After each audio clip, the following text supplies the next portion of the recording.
Gusto ko nga sabihin, ang mga kababayan naman natin, ngayon, tiniyak ko na makita ninyo na hindi totoo yung mga sinasabi nila, na kasinungalingan yan.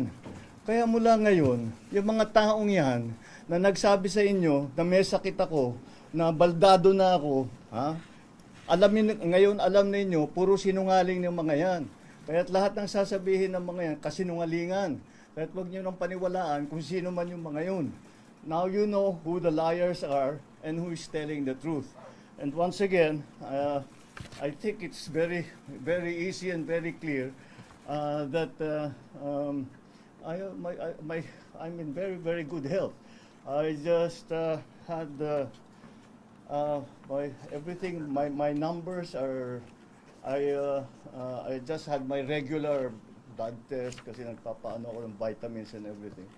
And I'm fine. I'm really quite fine. The last time that I went to the hospital was to have my CAT scan to show na yung diverticulitis ko gumaling na. So that was what? 2.5, 3 months ago? Mga ganon. So that's all these reports of me going to the hospital. I haven't been to the hospital for 3 months, and even then it was just to have a CAT scan, because the CAT scan to tell my doctors if the diverticulitis has completely been fixed, and it was, and I'm done. My diet is back to normal. My exercise is back to normal. I still exercise 3-4 times a week. I'm watching my food better than before. But you know, so people. Medicines, sir? I'm sorry. Maintenance medicines? Maintenance medicine for no. I have two.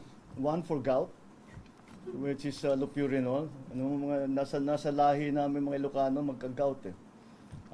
And the other is for high blood pressure, for hypertension. Those are the only two medicines that I take. The others that I take are nothing really. When I have allergies, I take an antihistamine. Pero wala naman ngayon. Aside from that, that's it. That's it. I'm not a great believer in supplements.